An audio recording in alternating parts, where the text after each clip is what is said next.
The tension in First Capital Bank's marble lobby was electric. Thomas, the bank manager's voice dripped with condescension, deliberately loud enough for everyone in the lobby to hear. "Mr. Rayford, let me make this perfectly clear, since you seem to be having trouble understanding. The VIP service is for serious investors with verified wealth, not for people who are clearly out of their depth, and we already have a better worthy client for our Platinum Trust," he said, pointing to the middle-aged white man in the conference room. "I've been in banking for 20 years. I can spot a fraud the moment they walk through that door. Now pick that up and get out of my bank before I have security drag you out." Dominic Rayford, the black CEO, stood tall despite the humiliation, unflinching as he slowly reached into his briefcase. "This $50 million was going to be yours today." Dominic's voice carried through the hushed lobby, calm yet commanding. "Not anymore." The bank employees watched in stunned silence, their faces draining of color as he pulled out the check. They had just made the greatest mistake of their lives by underestimating the very one who could invest with the bank. If you believe no one should be underestimated, overlooked, or judged by their appearance, hit the subscribe now, type justice, and tell us what country you're watching from. Earlier that morning, sunrise broke over the city's skyline, illuminating the ultra-modern glass mansion. This wasn't just any luxury home. This was the residence of Dominic Rayford, founder and CEO of Raytech Innovations, one of the fastest-growing tech companies in America. At 45, Dominic carried himself with the quiet confidence that came from building something from nothing. Dominic wasn't just wealthy, he was influential. His Ray Foundation had donated over $200 million to educational initiatives in underserved communities. 3 governors had appointed him to economic advisory boards. The president had consulted him on technology policy the previous year. When Dominic Rayford spoke, people listened. His smartphone chimed with a calendar reminder. That day wasn't just any day. That day, Dominic was finalizing a $50 million investment with First Capital Bank, one of the oldest and most prestigious financial institutions in the city. This wasn't merely a transaction, it was a strategic partnership that would fund his company's ambitious expansion into renewable energy technology. "The Platinum Investment Trust paperwork looks good, Mr. Rayford," said his chief financial advisor, appearing in the doorway. "All pre-approvals came through yesterday. The bank seemed very eager to close this deal." Dominic nodded, picking up the investment portfolio from his nightstand. He flipped through the documents one more time. 50 pages of financial projections, risk assessments, and legal agreements. Everything was in order. The $50 million was a significant sum, even for someone of his wealth, but the potential returns made it worthwhile. His mind drifted back to the virtual meeting with First Capital's investment team the previous week.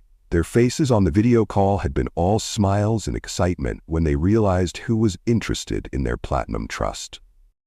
"Mr. Rayford, securing an investor of your caliber would be an honor for First Capital," the bank's senior vice president had gushed. "We'll roll out the red carpet treatment. Our executive suite will be prepared for your arrival."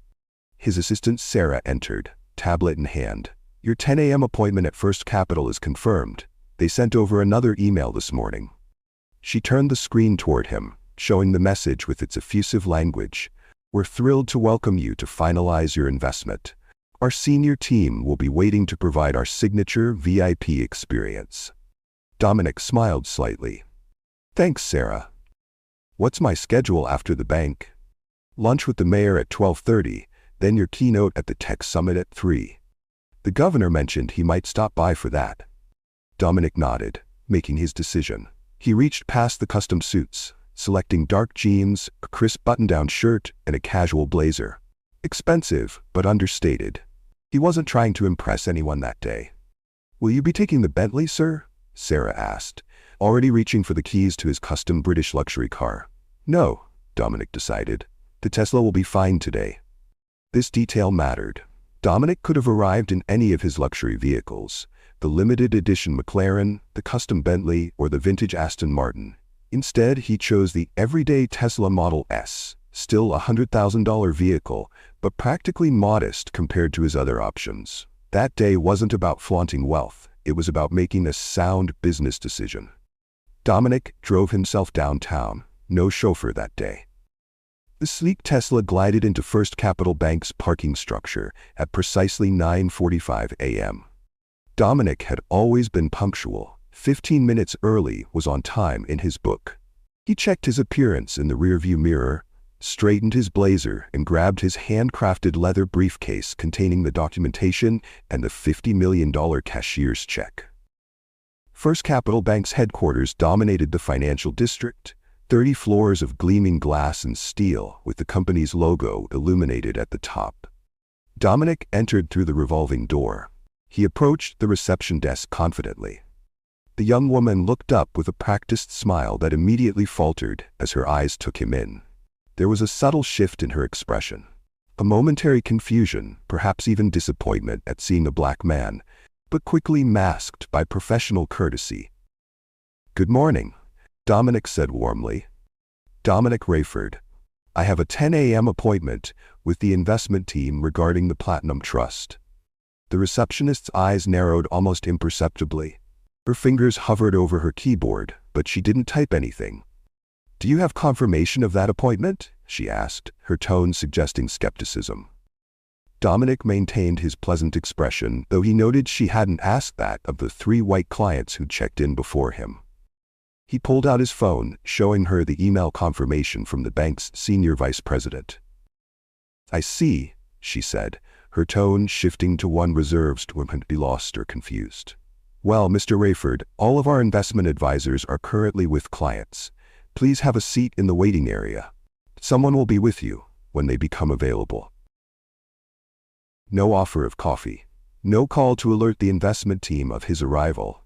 No acknowledgement of the significance of his appointment. Dominic took a seat in the waiting area, his face revealing nothing of his thoughts.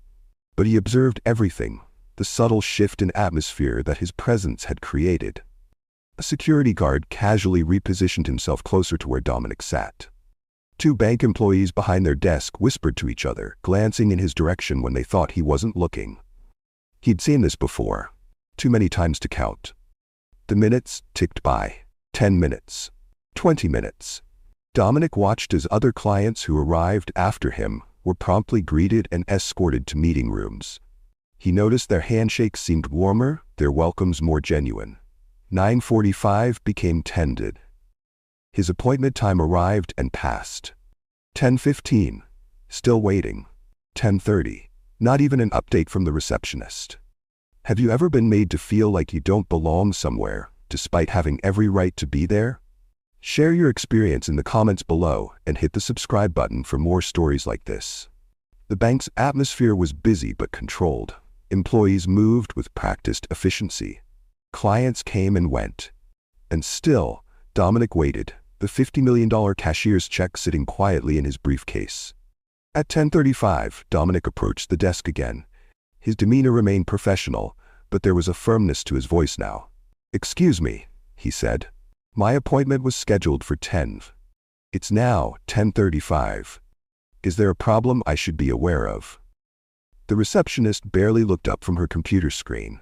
"Our investment advisors are unexpectedly tied up this morning with priority clients," she said, the emphasis on priority, slight but unmistakable. "If you'd like to reschedule for another day."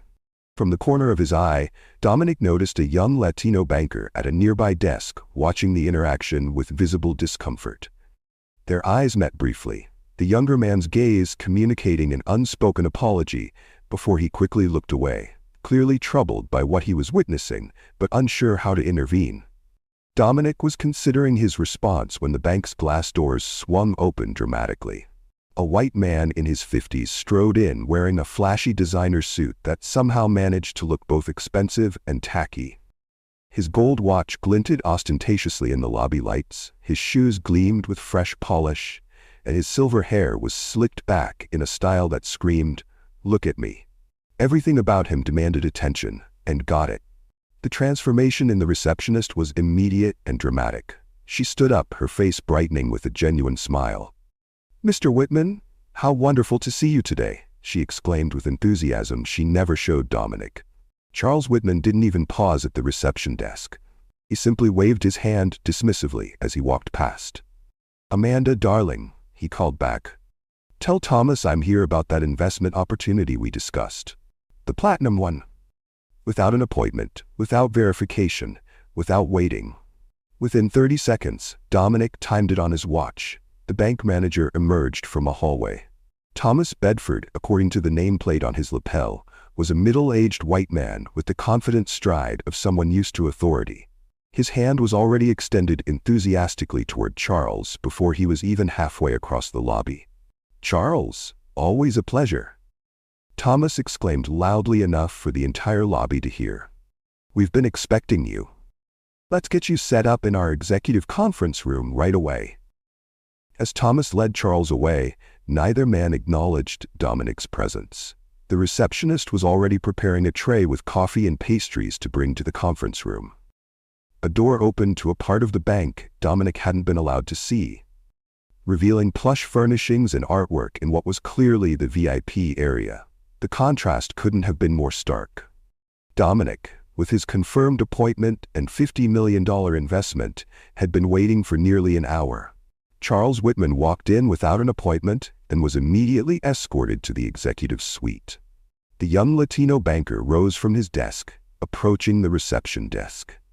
He spoke quietly to the receptionist while glancing in Dominic's direction. Though Dominic couldn't hear the conversation, the body language told the story.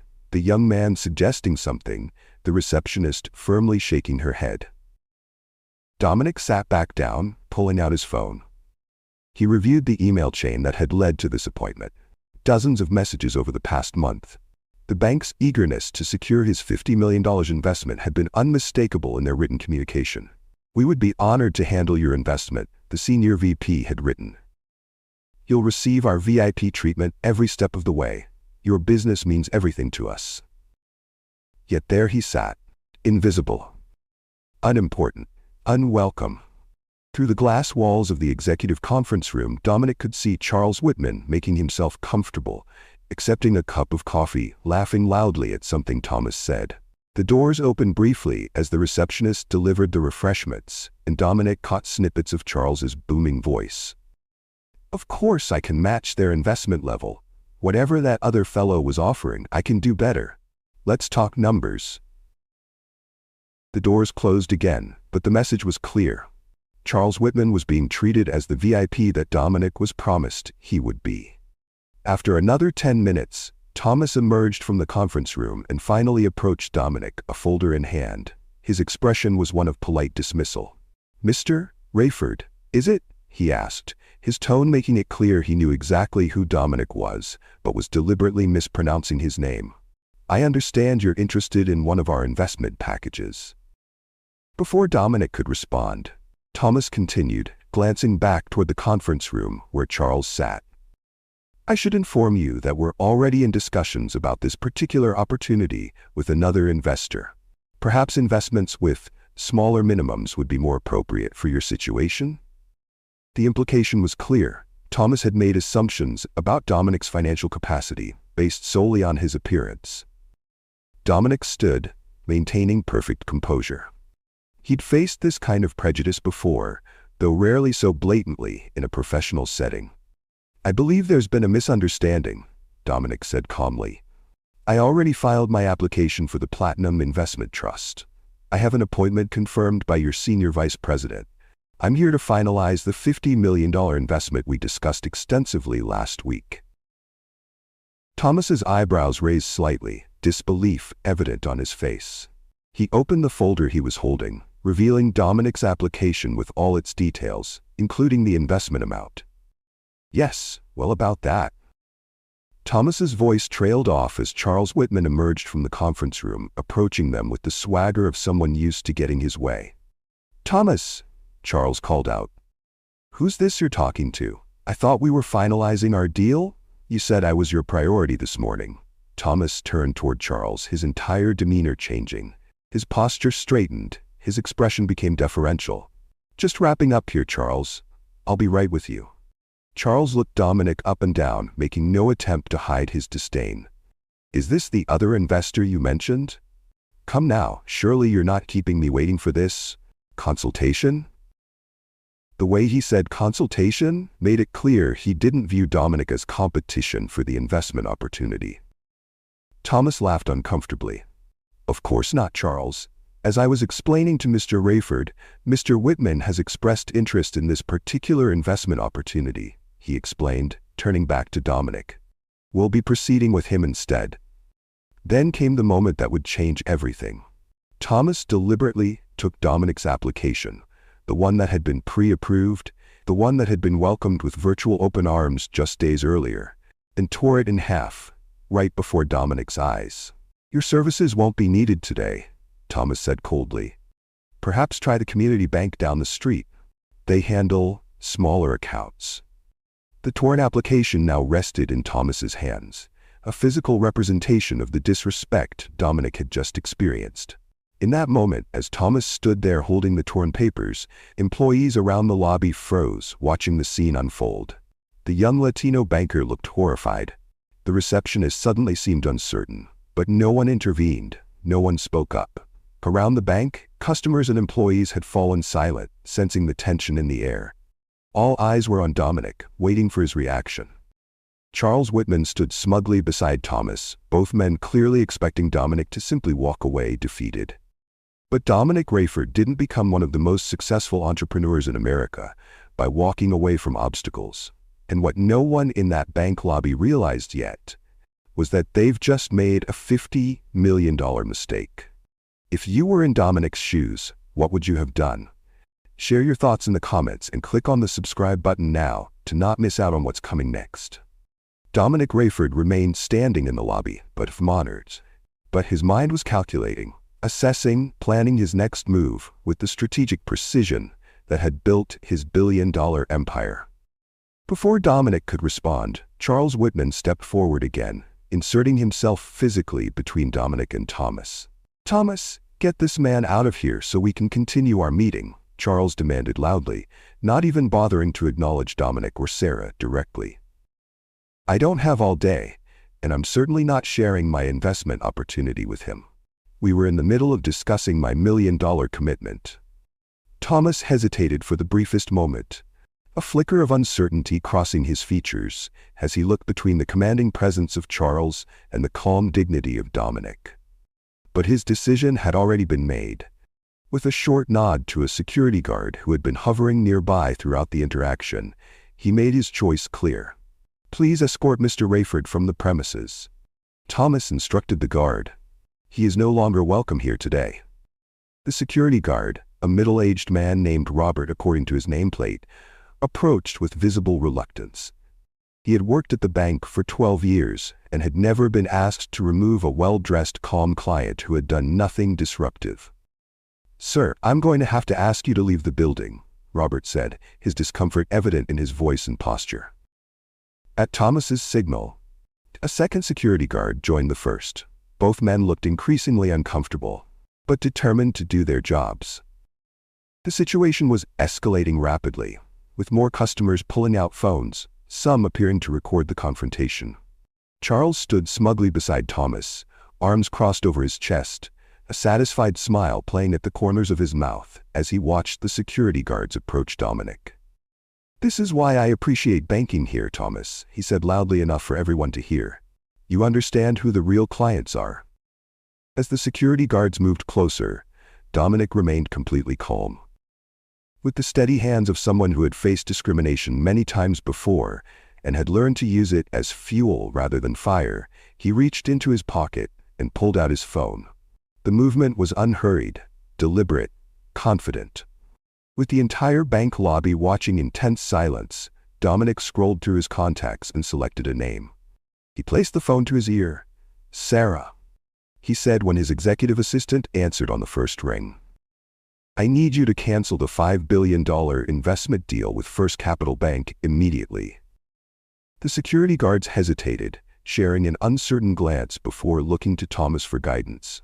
Thomas himself seemed frozen in place, the torn application still in his hands as the gravity of the situation began to dawn on him.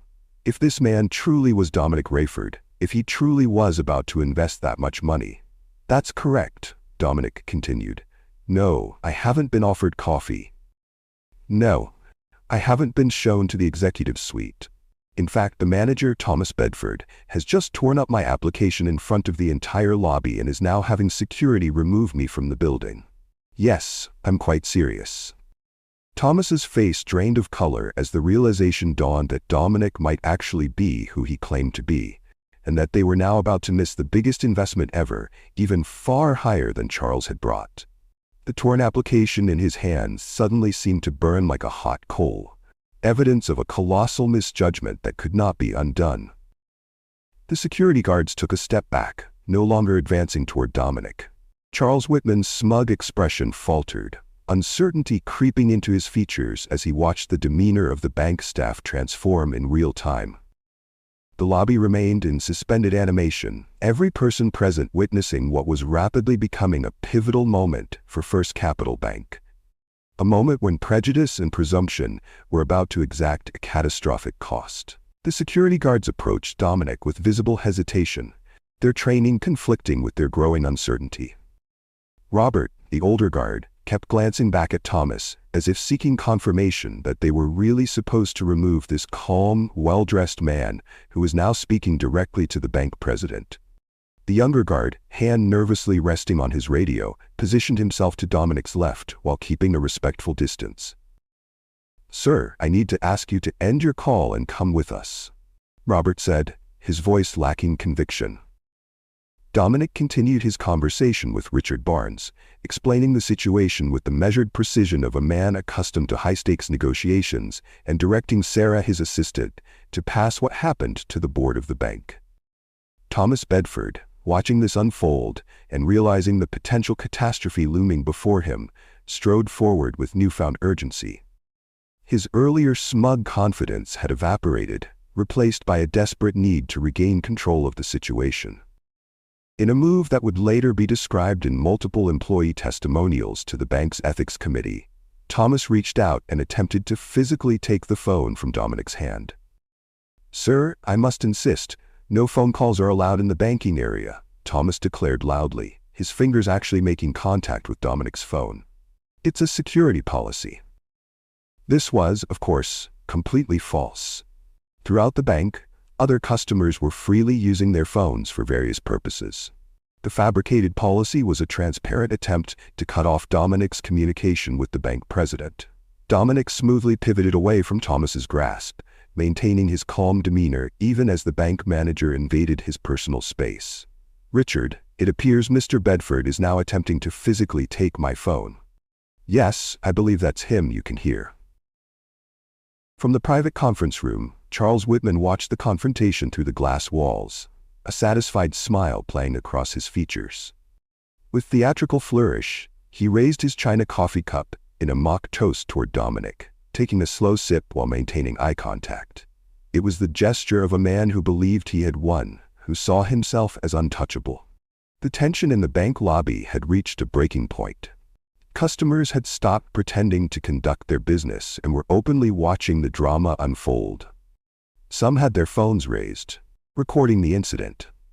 Bank employees stood frozen at their stations, uncertain how to proceed, as their manager created an increasingly volatile situation. Just as Thomas made another grab for Dominic's phone and the security guards moved closer, the main doors to the bank burst open. Richard Barnes, president of First Capital Bank and member of the city's financial elite, rushed into the lobby with an expression of alarm. He was still wearing his overcoat, clearly having left another meeting in haste to address the situation personally. "Thomas, what in God's name is happening here?" Richard's authoritative voice cut through the tension like a knife. Thomas froze, his hand still outstretched toward Dominic's phone. The security guards immediately backed away. Charles Whitman's smug expression faltered as he lowered his coffee cup, suddenly alert to the changing dynamics. "Mr. Barnes, we were just handling a situation with an unverified individual who's disrupting," Thomas began, but Richard cut him off with a sharp gesture. "Dominic," Richard said, approaching with his hand extended. "I am profoundly sorry for whatever has happened here. I came as soon as I got the call from the board."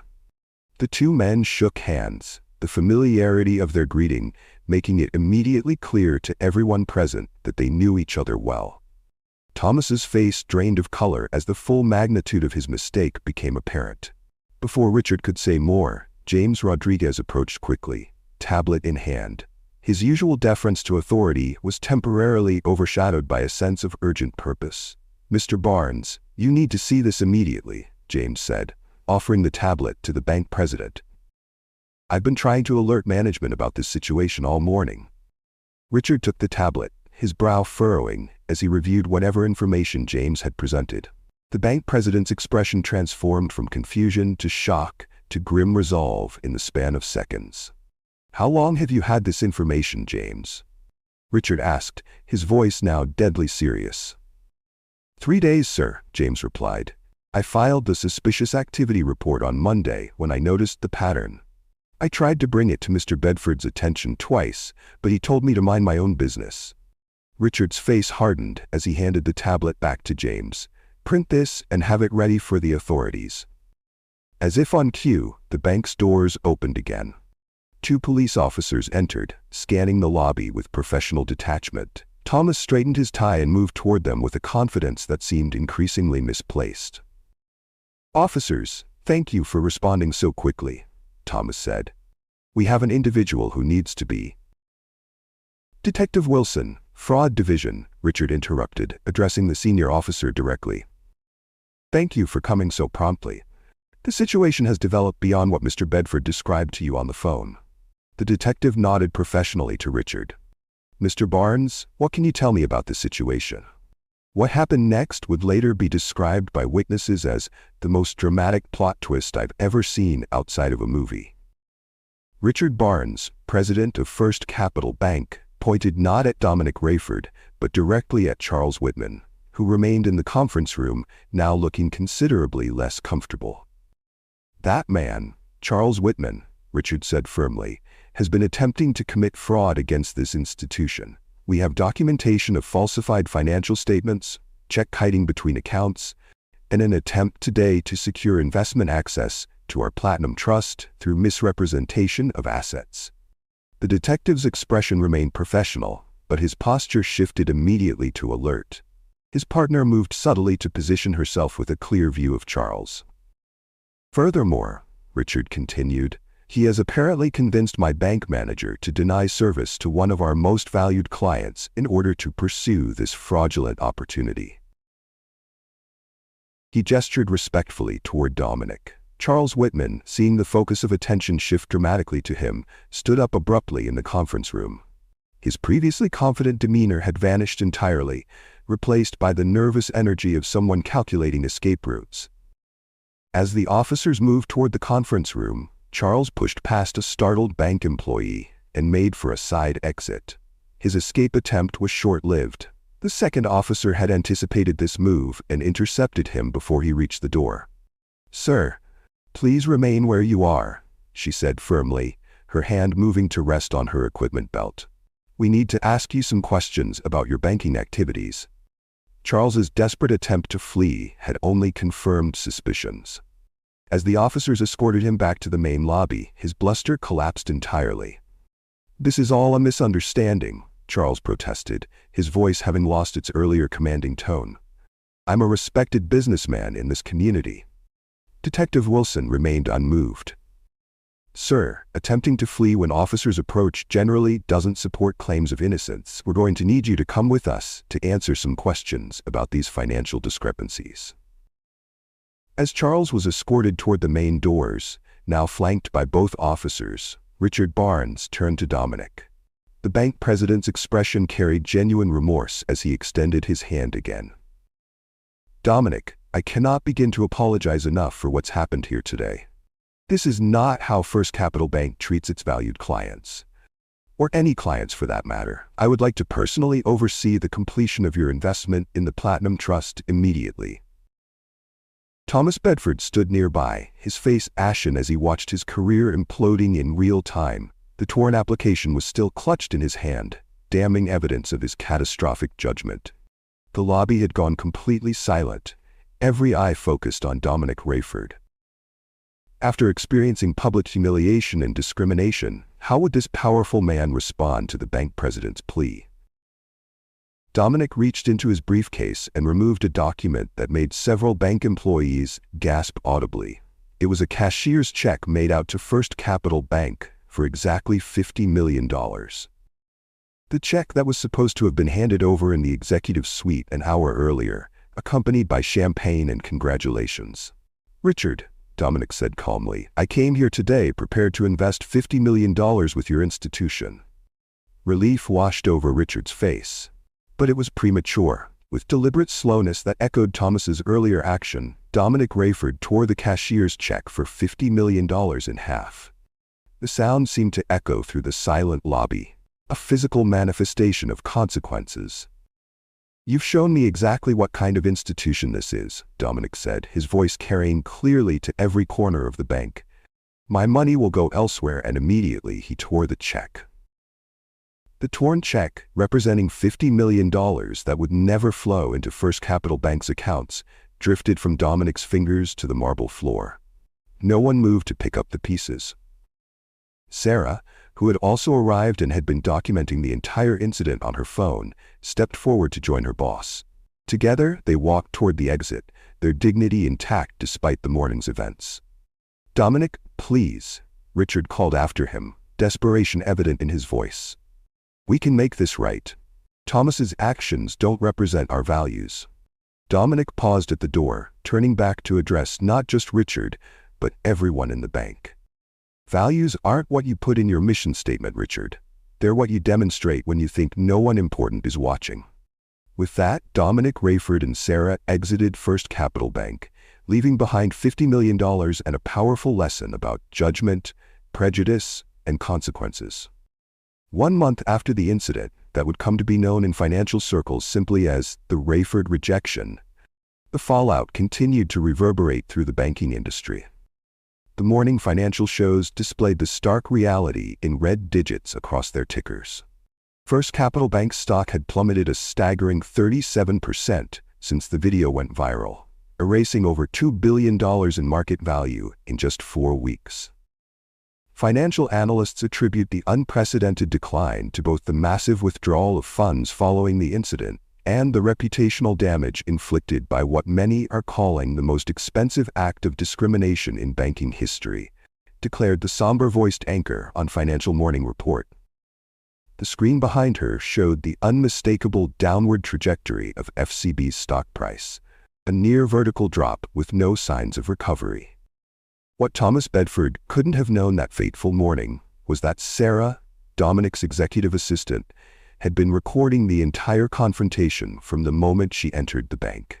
The high-definition video, capturing every word, every dismissive gesture, and ultimately the tearing of both the application and the $50 million check, had been uploaded to social media platforms within hours of the incident. The footage had spread with the unstoppable force of a digital wildfire. Within 24 hours, it had been viewed over 20 million times. Within 3 days, it had become the centerpiece of national news broadcasts, morning shows, and late-night monologues. The hashtag #BankingWhileBlack had trended for 2 straight weeks. Corporate sponsors and major clients began distancing themselves from First Capital Bank almost immediately. Statements of "reviewing our banking relationships from major corporations" signaled the beginning of a mass exodus of institutional funds. High-net-worth individuals, concerned about both the ethical implications and the bank's plummeting stock value, transferred their accounts to competitors at an unprecedented rate. Meanwhile, across town, Metro United Bank was experiencing the opposite trajectory. Their stock had surged 22% in the same period, largely attributed to a single new client relationship. Dominic Rayford had not only transferred his personal and corporate banking to Metro United, but had made the $50 million investment with them instead. Metro United Bank is proud to announce the successful launch of our Sustainable Tech Investment Fund, made possible through our new partnership with Ray Tech Innovations. Their press release had stated, the investment had already yielded early returns that exceeded projections, creating a virtuous cycle of positive press for both the bank and Dominic's company. In a gleaming office tower downtown, the newest employee of Ray Tech Innovations was settling into his role. James Rodriguez, whose courage in showing Richard Barnes the evidence of Charles Whitman's fraudulent activities had helped resolve the situation, had resigned from First Capital Bank the very same day as the incident. "I couldn't continue working for an institution that would treat someone with such disrespect based solely on appearance," James had explained in his resignation letter, which had also found its way online. Dominic, recognizing the ethical backbone that had driven James's actions, had offered him a position leading Raytech's new financial partnerships division. The role came with a salary that tripled his bank compensation and equity options that could potentially make him a millionaire within 5 years. "Integrity isn't something you can teach," Dominic had told the business press when asked about the unusual hiring. "James showed the kind of character I want in my organization. He was willing to risk his job to do what was right, even when those in authority were trying to silence him." Across town, in a much less glamorous setting, Thomas Bedford sat in a plastic chair in a waiting room, nervously adjusting his tie before yet another job interview. The past month had been a cascading series of rejections. The viral video had made his face instantly recognizable in financial circles, and his name had become synonymous with costly discrimination. His termination from First Capital Bank had been announced in a terse press release just 48 hours after the incident. First Capital Bank has parted ways with Thomas Bedford, effective immediately. This decision reflects our commitment to ensuring all clients receive respectful professional service regardless of appearance, race, or background. The statement had done little to stem the tide of account closures and stock devaluation. Thomas had applied for 17 positions at various financial institutions in the past month. 0 callbacks, 0 offers. His 20-year career in banking had effectively ended the moment he tore that application in half. In the county courthouse, Charles Whitman's legal troubles were mounting by the day. What had begun as an investigation into attempted fraud at First Capital Bank had expanded dramatically as forensic accountants began examining his financial activities. The charges now included check kiting, wire fraud, falsification of financial documents, and attempted theft by deception. The defendant established a pattern of fraudulent activity spanning at least 7 financial institutions, the prosecutor had stated at the preliminary hearing. Mr. Whitman created the illusion of wealth and used that illusion to attempt to gain access to investment opportunities and credit lines for which he was not qualified. Charles's attorney had tried unsuccessfully to have the charges reduced. "My client simply engaged in aspirational financial planning," the lawyer had argued, a statement that prompted audible scoffs from the courtroom gallery. The judge had been unmoved. Aspirational financial planning does not include presenting falsified bank statements and attempting to secure $50 million investment opportunities through deception, she had replied, setting bail at an amount Charles predictably could not afford. While these individual stories played out, Dominic Rayford had channeled the experience into creating lasting change. Within 2 weeks of the incident, he had established a financial equality initiative, committing $10 million of his personal fortune to fund its activities. Discrimination in financial services isn't just morally wrong, it's economically destructive, Dominic had explained at the launch event. "Our initiative will conduct mystery shopper audits of banks, investment firms, and lending institutions to document and address disparities in treatment based on race, gender, age, or appearance." The initiative had already published its first report, revealing troubling patterns of differential treatment across multiple institutions.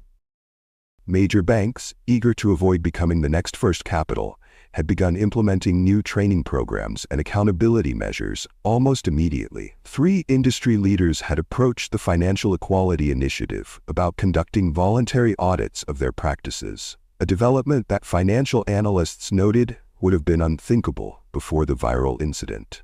Change was happening with unprecedented speed. 6 weeks after the original incident, an unusual group gathered in the lobby of First Capital Bank.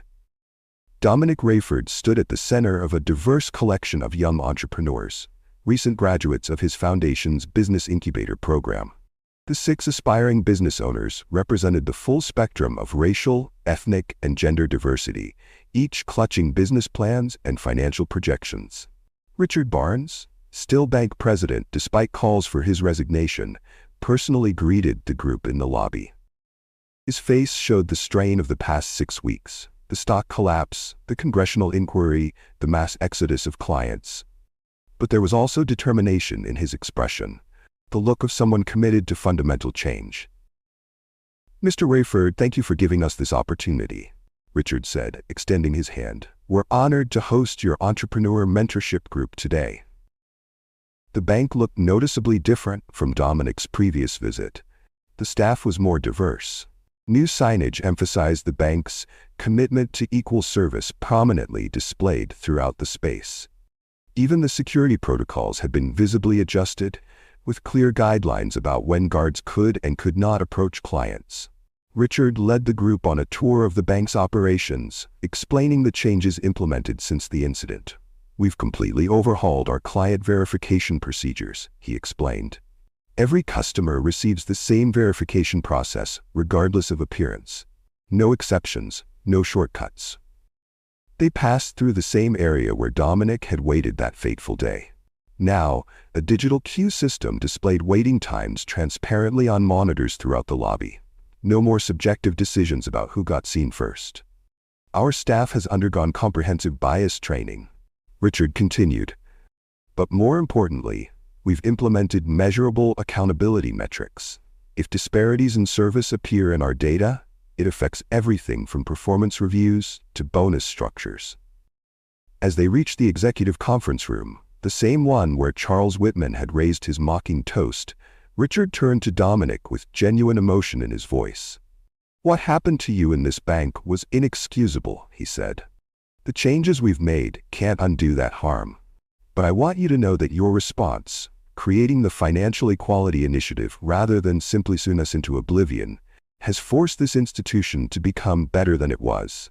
You could have destroyed us completely, and no one would have blamed you." Dominic considered this for a moment before responding. "Destruction is easy, Richard. Transformation is harder, but ultimately more valuable.